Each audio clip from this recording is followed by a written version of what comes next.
আসসালামু আলাইকুম বন্ধুরা, কেমন আছেন আপনারা সবাই? আমি আলহামদুলিল্লাহ অনেক ভালো আছি।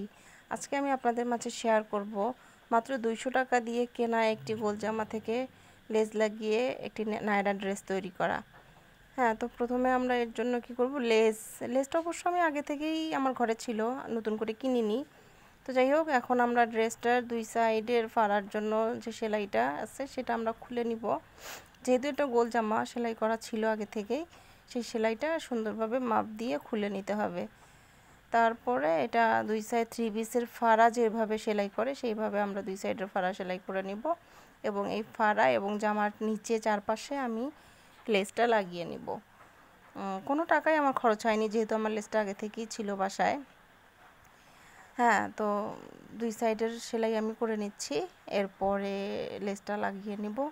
এই তো আমার ড্রেস তৈরি। দেখুন কেমন হলো গোল জামা থেকে, কমেন্টে জানাবেন। সবাই ভালো থাকবেন, সুস্থ থাকবেন, দোয়া করবেন। ভালোবাসা অবিরাম সবার জন্য। ধন্যবাদ।